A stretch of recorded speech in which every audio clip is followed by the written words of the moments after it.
오늘 우리가 함께 볼 하나님의 말씀은 창세기 26장 12절에서 22절까지 말씀입니다. 구약성경 39페이지에 있는 말씀, 창세기 26장 12절에서 22절까지 말씀. 우리 못 찾으신 분들은 앞에 화면을 보시고 말씀을 함께 보겠습니다. 저 한 절, 여러분들은 한 절 교독하시고 마지막 절은 다 같이 한 목소리로 합독하시겠습니다. 이삭이 그 땅에서 농사하여 그 해에 100배나 얻었고 여호와께서 복을 주심으로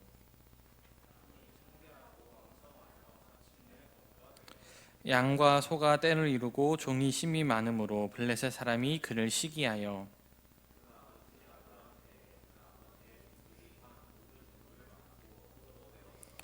아비멜렉이 이삭에게 이르되 내가 우리보다 크게 강성한즉 우리를 떠나라.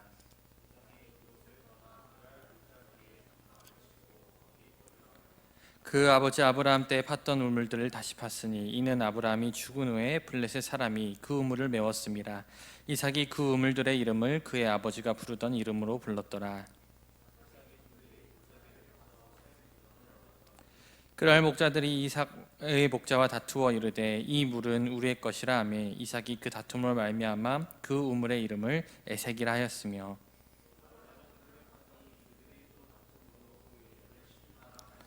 다 같이 읽겠습니다. 이삭이 거기서 옮겨 다른 우물을 팠더니 그들이 다투지 아니하였으므로 그 이름을 르호봇이라 하여 이르되 이제는 여호와께서 우리를 위하여 넓게 하셨으니 이 땅에서 우리가 번성하리로다 하였더라.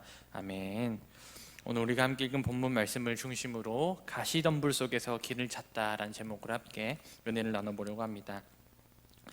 우리가 함께 지난주에 살펴본 말씀에서 기근이 들어있던 그랄 땅에 머문 길로 작정했던 이삭의 모습을 함께 살펴보았습니다. 하나님께서는 아브라함, 이삭 그리고 이 후대에 있는 모든 이스라엘 민족들에게 약속의 땅, 이 가나안 땅을 떠나지 말라라는 명령을 주시죠.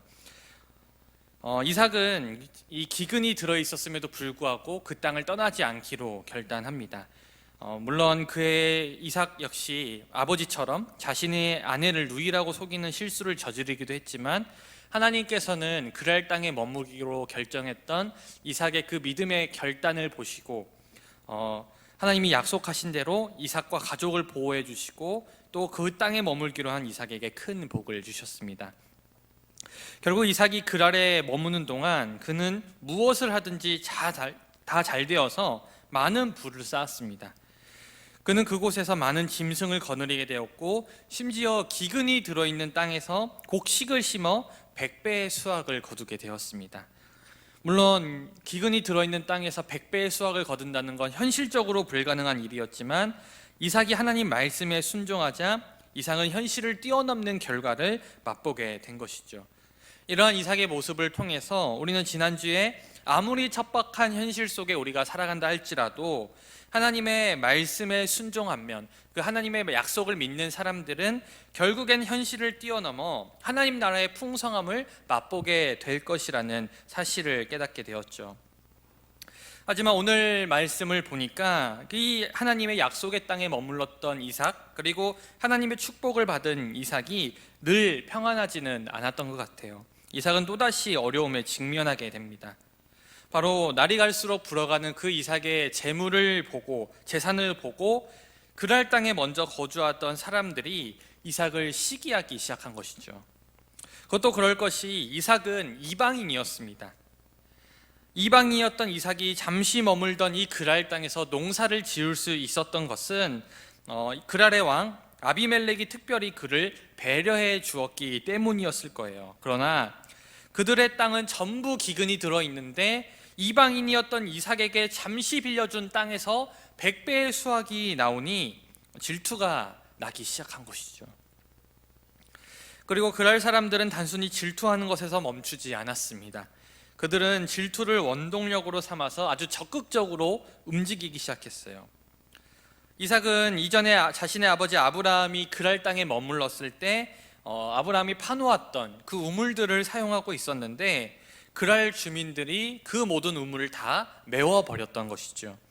물론 지금이야 우리가 수도꼭지를 돌리면 물이 막 활활 나오지만 이삭이 살던 시대에 그리고 이삭이 머물던 아주 건조한 이 팔레스타인 땅에서 심지어 지금 기근이 들어있는 이 상황 속에서 우물이란 아주 중요한 자산이었고 우물이란 아주 중요한 생명의 근원이었습니다. 여러분, 사람이 물 없이 얼마나 살 수 있을 것 같습니까? 흔히 의사들은 훈련된 사람을 제외하고 아주 평범한 인간의 생존 능력을 333이라고 본다고 해요. 공기 없이는 3분, 물 없이는 3일, 그리고 음식 없이는 3주를 버티지 못한다는 것이죠. 그러니 그랄 사람들이 이삭의 우물을 메워버렸다는 것은 이삭과 그 가족들의 생명을 위협해서 그 땅을 떠나게 만들려고 했던 아주 잔혹하고도 아주 혹독한 일이었습니다. 단순히 그냥 우물을 메워버렸다는 것은 그냥 자산을 빼앗았다는 의미가 아니죠. 생명을 위협하는 아주 무시무시한 일이었습니다. 게다가 그럴 주민들은요, 이러한 잔혹한 일을 벌이는데 그치지 아니하고 아비멜렉에게 찾아가서 이삭을 내쫓을 것을 요구합니다. 그리고 결국에는 아비멜렉이 이삭에게 찾아가서 그 땅을 떠나달라고 요구하는 것이죠. 이삭이 그들에게 피해를 준 것도 아니고 단순히 하나님께 복을 받았을 뿐인데 이삭은 우물을 빼앗기고 그랄 땅을 떠나게 되었습니다. 그렇게 그랄 땅을 떠나간 이삭의 행보는 우물을 중심으로 한 다툼의 연속이었어요. 여러분, 분명 이삭은요, 자신의 의지가 아니라 지금 외부에 있는 어려움 때문에 그랄 땅에서 떠나게 되었습니다. 그러면 그가 사실은 처음부터 목적지로 삼았던 애굽 땅으로 내려갈 수도 있었어요. 애굽 땅으로 내려가면서도 스스로 합리화하고 하나님께 변명할 수 있는 여지가 충분히 있었다는 것이죠. 하나님, 이 땅에 머물라고 했는데 지금 이게 뭐예요? 하나님, 지금 이 상황은 떠나야 되는 상황 아닙니까? 이렇게 하나님께 항변할 수도 있었다는 것이죠. 그런데 이삭은 그 가나안 땅을 떠나지 않았습니다. 먼저 이삭은 그랄 땅 끝쪽에 있는 골짜기로 향했어요. 그리고 그곳에서 옛날 자신의 아버지 아브라함이 파놓았던, 하지만 이후에 블레셋 사람이 다시 덮어버렸던 그 우물을 다시 파기 시작합니다. 그리고 다시 판 우물들을 이전에 자신의 아버지가 부르던 이름으로 부르기 시작했어요. 더 대박이었던 것은 그 우물을 파던 중에 샘이 솟아나는 우물을 찾은 것이죠. 샘의 근원이라고 오늘 성경에 표현되어 있는데, 다시 말해서 이 샘의 근원인 우물은 그냥 물을 모아놓는 용도가 아니라 자연적으로 물이 솟아나는 그러한 우물을 이야기합니다. 물이 너무나도 귀했던 이 시대에 샘의 근원을 찾아냈다는 것은 지금으로 말하자면 석유를 찾아냈다, 혹은 로또 1등에 당첨되었다, 이거와 비슷한 말이죠. 샘의 근원을 찾아냈다는 것은 더 이상 물을 찾아 헤매지 않아도 된다는 것을 의미했고 평생을 편안하게 보낼 수 있다는 것을 의미하였습니다.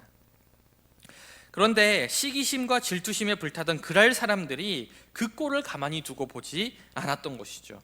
어느새 우물을 파고 있던 이삭에게 찾아와서 시비를 걸기 시작합니다. 그들이 아무리 이삭이 우물을 팠어도 자신들의 땅에 있기 때문에 그 우물이 우리들 것이라고 우겨대기 시작한 거예요. 하지만 이거는 정말 말도 안 되는 일이었습니다. 이건 마치 만약에 여러분들이 친구에게 돈을 빌려서 로또를 샀는데 그게 1등에 당첨되었어요. 그런데 그 친구가 와서 또 내가 빌려준 돈으로 당첨됐으니까 그 1등 당첨된 로또 내 거야 라고 주장하는 것과 마찬가지라는 것이죠.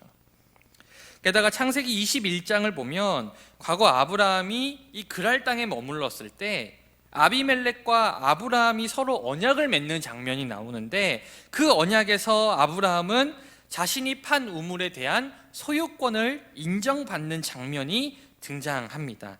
그러니 이삭이 이 아브라함의 우물을 다시 팠다면 그 소유권은 분명히 아브라함의 아들이었던 이삭에게 있었던 것이죠.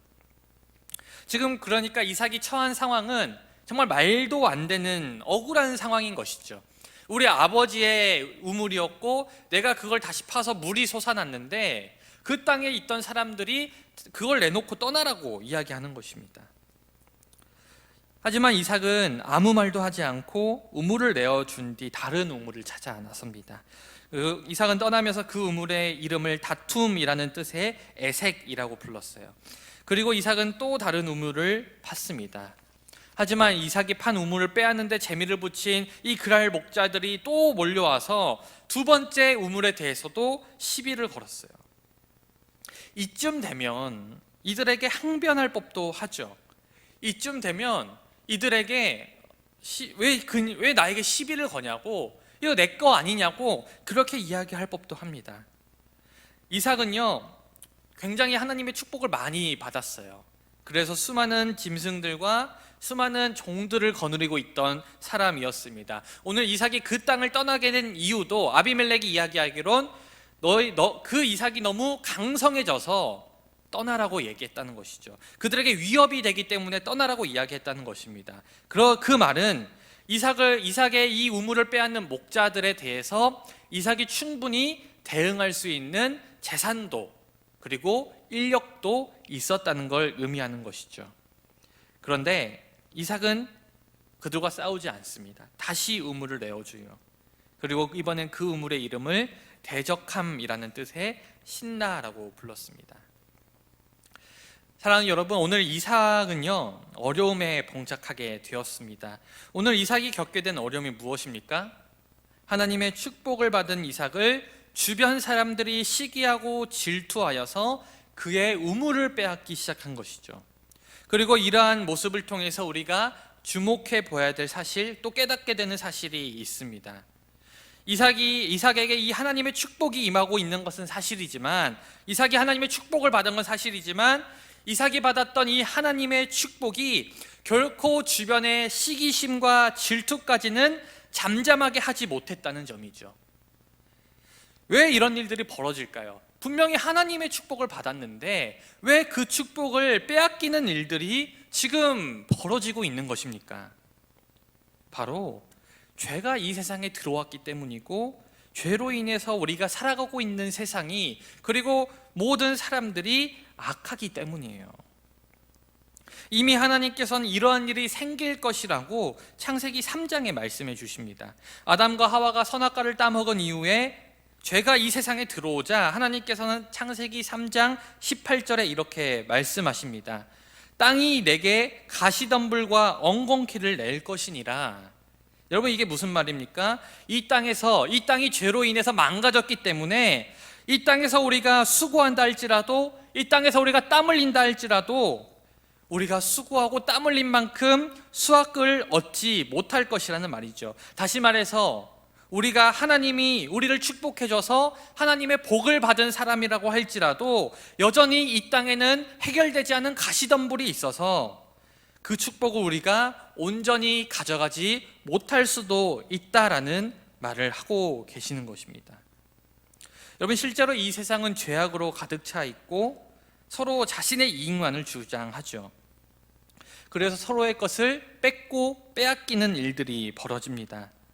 심지어 오늘 그랄의 이 목자들처럼 악한 동기를 가지고 사람들이 가진 걸 빼앗기 위해서 협박하기도 하고 속이기도 하고 위협하기도 하여서 남의 것을 빼앗아가는 사람들이 있다는 것이죠.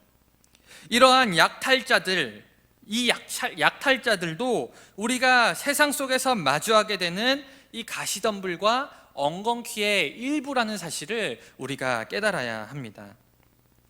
사랑하는 여러분, 여러분들도 세상을 살다 보면 여러분들의 노력만큼 보상을 못 받을 때가 있을 거예요.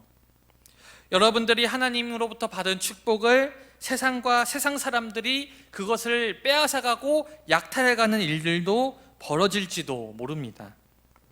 우리는 가시덤불 속을 살아가고 있는 사람들입니다. 여러분들이 살아가고 있는 이 세상 자체가 이미 가시덤불로 가득 차 있는 세상이에요. 그리고 우리가 하나님을 믿는다고 하더라도, 그리고 하나님의 복을 받은 사람이라고 하더라도 죄가 지배하고 있는 이 세상 속에서 살아가는 이상 우리는 이러한 일들에서 결코 자유하지 못하다는 사실을 인정해야 합니다. 오늘 이삭과도 같은 일들을 우리가 충분히 당할 수 있음을 우리가 인정해야 해요. 물론 이러한 일들을 우리가 당할 때 우리는 억울하고 안타깝고 분노가 치밀기도 할 것입니다. 이삭도 우물을 빼앗겼을 때 그 우물의 이름을 다툼과 대적함이라는 뜻으로 이름을 명하는 것으로 보았을 때 이삭도 결코 그 우물을 빼앗겼을 때 상황이 유쾌하지는 않았다는 걸 알 수가 있죠. 분명 이삭은 억울했을 겁니다. 그리고 기분이 상했을 거예요. 그래서 그 이름을 다툼, 대적함, 이렇게 부정적인 이름으로 우물의 이름을 지었던 것이죠. 그렇다면 여러분, 우리의 수고뿐만 아니라 하나님의 축복까지도 약탈해가는 이러한 가시덤불과도 같은 현실 속에서 우리는 도대체 어떻게 해야 합니까? 오늘 이삭이 그 길을 보여주고 있어요. 여러분, 이삭이 우물을 빼앗겼을 때 어떻게 했습니까? 그는 결코 우물을 되찾기 위해서 그랄 목자들에게 자신의 소유권을 주장하거나 그들과 다툼을 벌여서 싸워서 쟁취하지 않았습니다. 억울하지만, 짜증나지만 그는 다른 곳으로 옮겨가서 새로운 우물을 팠습니다. 이러한 이삭의 모습을 보면 바보 같죠. 우리가 말하는 호구가 바로 이 이삭 같은 사람입니다. 그러나 이삭은 아무리 우물을 빼앗겨도 아랑곳하지 아니하고 또다시 우물을 팝니다. 우물이 빼앗겨도 괜찮습니다. 왜? 또다시 우물을 파면 되니까. 우물을 파고 또 파는 이삭의 모습에서 우리는 이러한 말을 듣는 것 같아요. 이삭이 이렇게 이야기하는 것 같습니다. 그래, 얼마든지 뺏어봐. 우물 따위 또 파면 그만이야. 여러분, 이삭은 어떻게 이렇게 반응할 수 있었을까요? 바로 이삭은 자신의 복의 근원이 어디서부터 비롯되었는지 정확히 알고 있었기 때문입니다. 여러분, 이삭에게 있어서 복의 근원은 샘솟는 우물이 아니었어요. 막 물이 솟아나오는 그 우물이 자신에게 가장 소중한 보물, 내 복의 근원으로 여기지 않았습니다. 물론 그러한 우물을 빼앗겼을 때 아까운 마음이 들 수도 있죠. 그 너무 귀중한 것, 너무나 소중한 것을 빼앗겼기 때문에 너무 아깝고 너무 억울할 수도 있었지만, 그가 기꺼이 그것을 다른 사람들에게 내어주고 또 다른 우물을 팔 수 있었던 이유는, 그에게 있어서 우물보다 더 중요한 복의 근원은 바로 하나님, 그리고 하나님의 약속이었기 때문입니다. 그가 그랄 땅에서, 기근이 들어있는 이 땅에서 그가 거부가 될 수 있었던 이유, 그가 100배나 되는 수익을 올릴 수 있었던 이유는 그에게 우물이 있었기 때문이 아니라 그에게 하나님의 약속이 있었기 때문임을 이삭은 알았기 때문에 우물 따위는 그들에게 넘겨주고 나는 또 다른 우물을 파면 된다, 그 자세를 세상 속에서 견지할 수 있었던 것입니다. 여러분, 하나님과 하나님의 약속은요, 이 세상 누구도 약탈해가지 못하는 진정한 보화입니다. 여러분들이 세상에서 소유하고 있는 많은 것들은 얼마든지 세상 사람들이 빼앗아 가려면 빼앗아 갈 수 있는 거예요. 하지만 우리 마음속에 있는, 그리고 우리의 복의 근원 되시는 하나님만큼은 이 세상 어떤 사람도 결코 빼앗지 못하는 진정한 보화라는 사실을 우리가 깨달아야 합니다. 이삭은요, 자신의 복의 근원이 하나님과 하나님의 약속이라는 사실을 알았기 때문에 사람들이 우물을 빼앗아가도 큰 갈등을 일으키지 않았어요. 그들이 아무리 우물을 빼앗아가도 여전히 나에게 있는 하나님의 약속이 유효하고 그것을 이뤄가시는 하나님은 여전히 신실하시기 때문에 이삭에게는 또다시 우물을 파면 된다는 믿음이 있었습니다. 그리고 그가 파는 우물마다 물이 솟아나는 역사가 일어났어요. 어느덧 이삭은 세 번째 우물을 팠습니다. 그리고 드디어 아무런 문제가 없었어요. 아무리 그 땅에 머물길 방해하는 사람들이 많아도 끊임없이 우물을 팠던 이삭은 결국에는 넓은 땅이라는 이름을 가진 르호봇을 만났습니다. 그리고 결국 그 땅을 소유하게 되죠.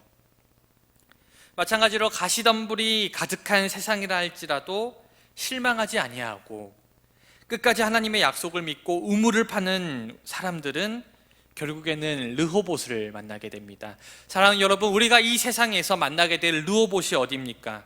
바로 하나님 나라. 그 하나님 나라가 우리에게 허락될 르호봇, 넓은 땅입니다.